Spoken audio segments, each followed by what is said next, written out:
Welcome back to the Marvel Podcast for gifted listeners. I hope you enjoyed the look into the weird life of Matt Murdock and his alter ego, the Devil of Hell's Kitchen. This week, we're going to be looking at the rights battles of Marvel Comics, TV, and movies. Have you ever wondered why it took until 2016 for Spider-Man to join up with the Avengers?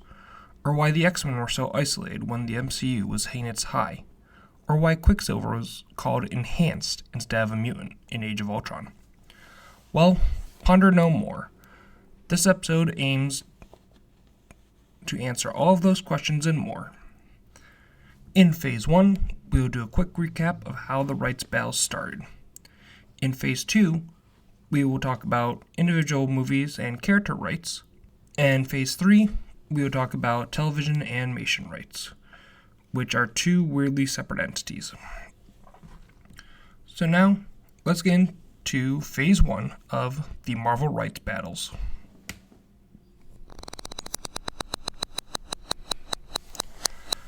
Before the 1980s, Marvel had the rights to make whatever product they wanted with their intellectual properties. In 1977, there was a Spider-Man made-for-TV movie featuring the Japanese Spider-Man, which we have mentioned in episode 2, and a 1978 TV movie featuring Doctor Strange. So in 1986, New World Pictures would acquire Marvel Comics Group and Marvel Productions and create the Marvel Entertainment Group. The first movie released under this new company was The Incredible Hulk Returns in 1988, featuring Lou Ferrigno in the titular monstrous role. In 1989, McAndrews and Forbes Holdings acquired Marvel Entertainment Group for $82.5 million, but allowed New World to keep Marvel Productions. Ron Perlman, who we talked about in episode 3, said that Marvel is a mini Disney in terms of intellectual property. Disney's got much more highly recognized characters and softer characters, whereas our characters are termed action heroes. But at Marvel, we are now in the business of the creation and marketing of characters. And to do this, in 1989, Punisher was co-produced by New World Pictures.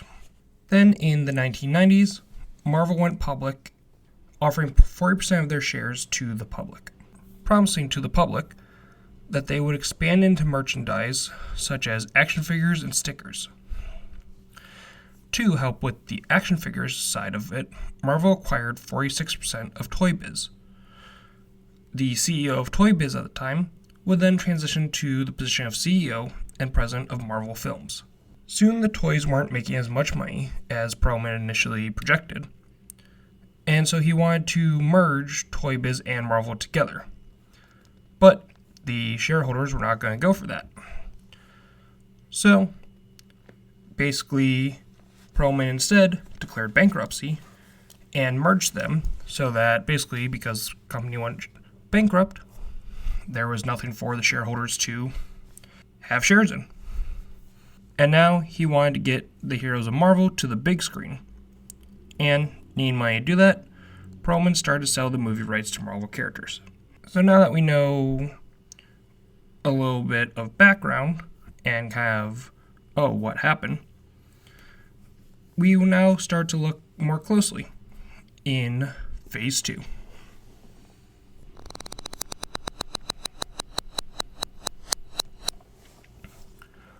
New Line Cinemas was one of the first companies to buy the film rights. They would buy the rights to Blade and, surprisingly, Iron Man. And then one of the next companies to look into buying film rights would be Columbia Pictures, who actually were the initial landing place for the X-Men. But, in a strange turn of events, it was Fox who ultimately put their money where their mouth was and scooped up the franchise right out from under Columbia's nose. Because basically Columbia was kind of dragging their feet on it, and Fox showed up was like, hey, here we go, here's the money. And that's how Fox got the rights to the X-Men. X-Men would go on to be the biggest movie of the summer of 2000. and help Marvel begin to get out of debt. And there would be a legal battle over some of this stuff that we will go over in the TV section, because it has to do with Marvel trying to make a TV show about mutants when they technically weren't allowed to. Avid Arad, who was in charge of the studio, purposely split up the rights to create momentum so no one studio could cannibalize efforts with one property for the sake of another. So basically, he wanted other studios to have stuff so that, they couldn't be like, oh, we're gonna not put as much effort into the X-Men so that Spider-Man can have better numbers, or vice versa. So, in 2001, the Ultimate Comics had been selling so well that Hollywood was now more interested. Now, Columbia's back in the picture, and they would get the rights to Spider-Man. And Columbia and Sony were a similar conglomerate. They would have the rights, and they would begin production on the first Spider-Man movie starring Tobey Maguire. And that movie would go on to gross over $400 million at the box office. And because of this high return, that would lead them to greenlighting sequels almost immediately. Well, before the movie really started to take off, and they began looking into how to develop it, there was a big question around Hollywood was, would the new Spider-Man project use the James Cameron script that had been worked on previously that was apparently infamous around Hollywood at the time?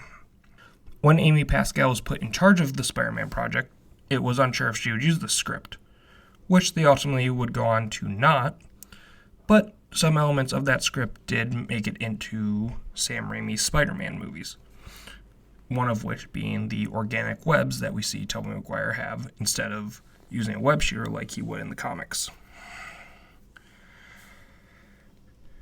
And Amy Pascal would actually work on pretty much every Sony Spider-Man project, up to and including Spider-Man Brand New Day, which we now know is going to be releasing in 2026. Another one of Marvel's biggest heroes that his rights were not always part of Marvel's repertoire was the Incredible Hulk. His rights were owned by Universal Studios, and the studio would produce the 2003 Ang Lee Hulk film featuring Eric Bana. But when they did not produce a sequel to this movie, the rights reverted back to Marvel. And yes, even though Marvel has the rights, they would have to distribute the film jointly with Universal still. And basically, Marvel and Disney don't want to share the distribution rights with Universal. Going back to some other projects, leading up to the X-Men's release, Marvel Studios negotiated a deal with the then functional Artisan Entertainment, who are probably best well known for producing the Blair Witch Project. And in this deal, they would get the rights to 15 characters, including Captain America, Thor, Black Panther, Iron Fist, and Deadpool.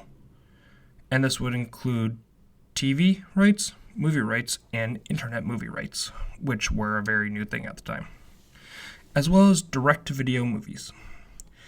And when all these talks were happening, Wesley Snipes was actually slated to produce and star as the Black Panther.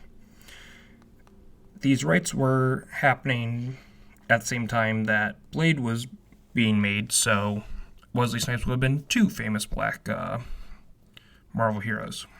The rights to Black Panther would be returned in 2005. Artisan Studios would file for bankruptcy, and this deal for these 15 movies would never actually go through. So, moving on to 2004, David Maisel was hired as Chief Operating Officer of Marvel Studios, as he had planned for the studio to self-finance movies. Marvel entered into a non-recourse financing structure with Merrill Lynch that was collateralized by certain movie rights to a total of 10 characters from Marvel's vast vault. In this deal, Marvel got $525 million to make a maximum of 10 movies, based on the company's properties over 8 years, according to the parameters of this deal. Those characters would include Ant-Man, the Avengers, Black Panther, Captain America, Cloak and Dagger, Doctor Strange, Hawkeye, Nick Fury, Power Pack, and Shang-Chi. Now that this deal was in place, Marvel now needed a distributor for their films. Originally Universal, then Paramount. In 2005, the rights to Iron Man reverted back to Marvel, and in November 2006, the rights to the Hulk, as well as April 2006, Thor was also brought back to Marvel. In 2005, it was announced that they would make an Iron Man movie. 2006, it was announced they'd make the Hulk movie. And as well in 2006, it was announced Thor is going to be a Marvel Studios movie, once the rights had reverted back to Marvel from Sony. And in the same year, the rights to Black Widow had been returned to Marvel. And like I mentioned earlier, in 2006, the reason that the Hulk's rights had reverted back is because Universal failed to enter production for a sequel of Ang Lee's Hulk movie. And then in 2007, in a dispute over film releases, Avid Arad steps down as president, and a young junior executive who had been working with Marvel for a bit became the president and began his production of Iron Man in 2007. And who is that young junior executive? None other than the now face of Marvel, Kevin Feige. Once the MCU had kicked off and began to release movies, Marvel would actually hire a team of writers to help them integrate lesser-known heroes such as Black Panther, Cable, Doctor Strange, Iron Fist, Nighthawk, and Vision. The Cable movie never actually made it anywhere because Cable was still owned by Fox. And it seems like Disney and Marvel really tried to just use X-Men characters whenever they could, even though they legally really couldn't. The works done by these writers would be property of Marvel, and all final say would go through Kevin Feige. And then, in the last hours of 2009, Marvel announced the merger with the Walt Disney Company. All previous film distribution rights would be honored. In 2010, Marvel would set up their television studio, and that is what Marvel Animation would be under. In 2010, Marvel set up their television studio, and that is what Marvel Animation would be under.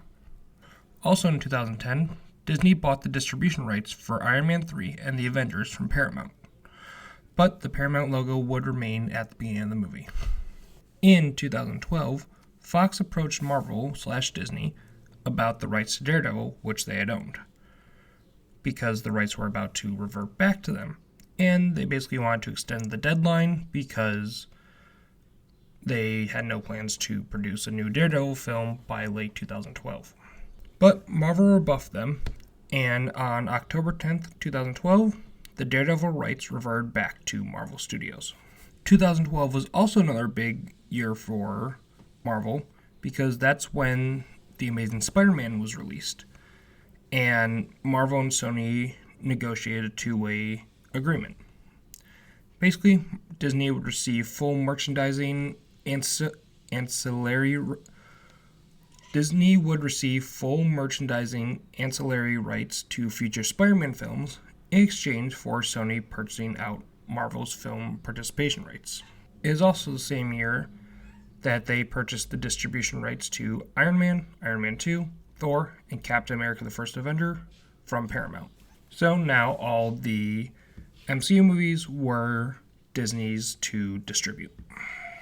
In 2013, the rights of Ghost Rider, Punisher, and Luke Cage were also returned to Marvel from the respective studios that they had belonged to.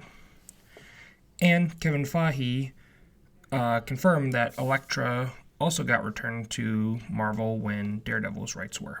So, like I mentioned earlier, Wanda and Pietro were able to appear in both the foxverse and the MCU because of the characters both being mutants and Avengers.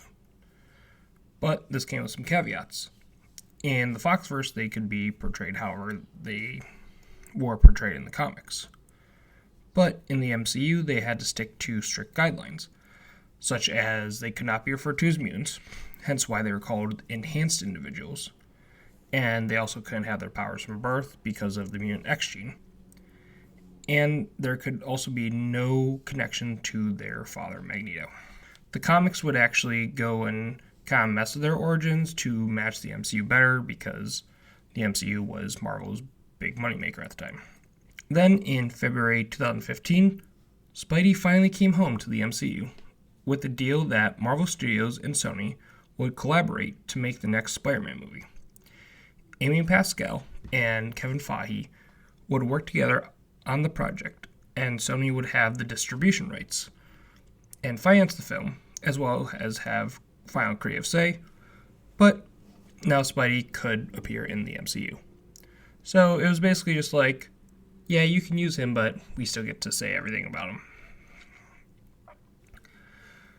And then in June of that year, Kevin Feige clarified that the initial Sony deal does not allow Spider-Man to appear in any of the MCU television series, as it was very specific with a certain amount of back and forth allowed. And he had to clarify that probably because of the Daredevil series, and Daredevil and Spider-Man have been known to work together in the comics a lot. And in August of 2015, Marvel would be fully integrated into the Walt Disney Company.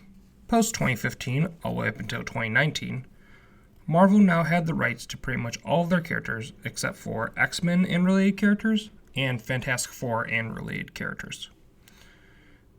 There were questions about Namor because it's a weird thing of like, he's kind of a Fantastic Four character, but not really, and like, Kevin Feige said that they could not make a solo Namor movie because of a bunch of red tape and how Universal still kind of had the rights, but not really. But the character did belong to the studio, and he was able to be put into other movies, kind of like how the Hulk is. And then in March of 2019, Disney acquired 20th Century Fox, and with this acquisition, the remaining Marvel properties returned to Marvel Studios, leading to the word mutant being used in MCU movies, as well as X-Men characters beginning to show up in the MCU. And now in 2025, when I am recording this episode, there have been a handful of mutants who have made their appearances in the MCU, such as Deadpool and Wolverine, Kelsey Grammer's Beast, and most of the villains from the X-Men franchise. And later this year, we will see the Fantastic Four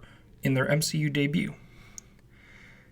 And then in 2026, we will see so many more characters from across Marvel's history in Avengers Doomsday, now that they have all the rights back. So now let's take a look at Marvel television rights in Phase 3, which are so much less complicated. Like, there's barely anything. And the only hiccups really have to do with mutants and Spider-Man. And we will get into that in Phase 3. One early animation project that was going to be produced by Hio Saban was a Captain America cartoon, but the Saban company went bankrupt, and so that got canceled. When it comes to animation, Marvel has pretty much kept the rights to all their stuff, except for a handful of animation projects that were done in the 60s and 70s, or pretty much anything produced by Sony. Some of the shows that they do not own were the Fantastic Four cartoon made in 1967, which is actually owned by Warner Brothers due to their ownership of Hanna-Barbera. Because Hanna-Barbera was such a big name in cartooning at the time, they used the studio, and now because Warner Brothers owns Hanna-Barbera, it technically isn't their, Marvel does not own that. As well as The Thing, which was a TV show in 1979, who's also owned by Warner Brothers due to the same reasoning. And then a handful of shows such as Spider-Man, the new animated series, The Spectacular Spider-Man, and anything under the Marvel anime banner are all owned by Sony.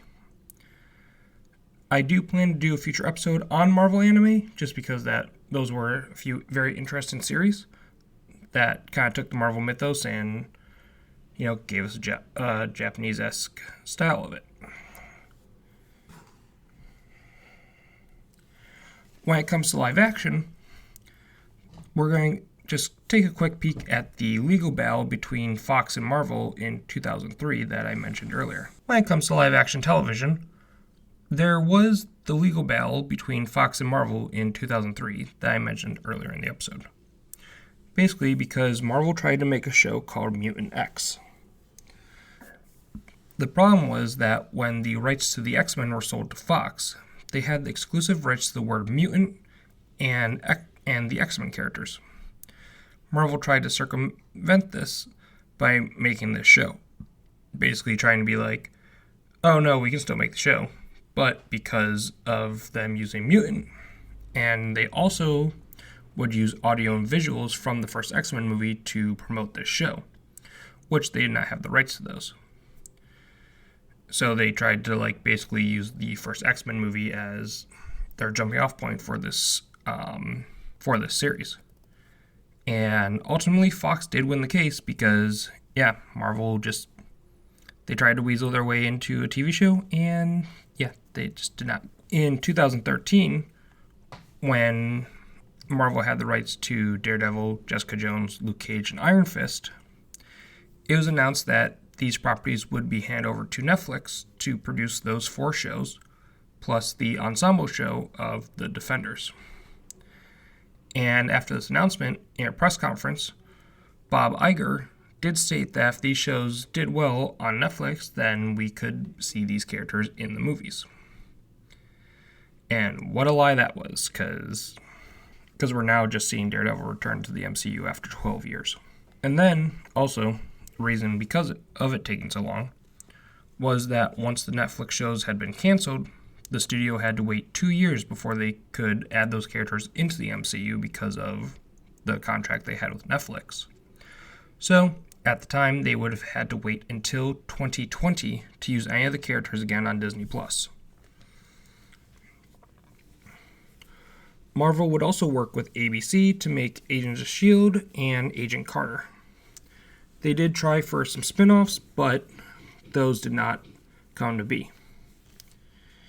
In 2017, Marvel and Fox would reconcile their past of, trying to make an X-Men show without Fox's permission, and they would make Legion and Gifted for FX. FX would also have the rights to play Iron Man, Iron Man 2, Hulk, and Thor, as well as any projects that had been released post-Thor, all the way up until September 2014. In September 2014, TNT acquired the cable rights for Age of Ultron, Civil War, and the 3 films that would precede this. And that would be released after they would air on TNT 2 years after their theatrical release. They would also get the right.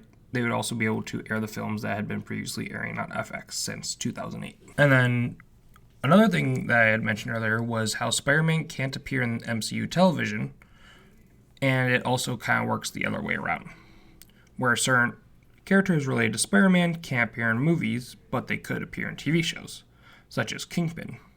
Because Kingpin is also a Daredevil villain, he can't appear in the TV shows, but because he's also under Spider-Man's moniker, he cannot appear in any movies. Vincent D'Onofrio actually recently expressed this annoyance in a recent podcast interview. And with that, I hope that you have a slightly better understanding of the Marvel character rights after this episode. Because you know what? I know I do. Because I only kind of knew the surface of, Fox, Sony, and Universal.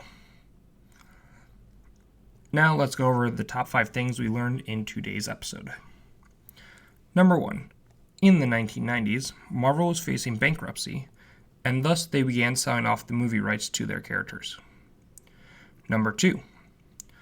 All the characters that were sold off would have clauses in these contracts that if a film was not produced with the character in it within a specified amount of time, the characters would revert back to Marvel. Hence how Marvel got back Iron Man, Black Panther, Black Widow, Thor, and pretty much all their characters they did not get by acquiring the company that owned them. Number 3. Sony is one of the only original studios who bought rights to still hold the full control of the character. All their characters are back under Marvel's control. Number 4. Marvel tried to produce an X-Men television series in live action without Fox's consent and had to face legal repercussions for it. And number 5. Wanda and Pietro Maximoff were two characters that got to be used by both Marvel and Fox because of them having classifications in the comics as both X-Men and Avengers. And so, the movie rights have always been something that has always fascinated me since I began to understand that there's different studios that made different films.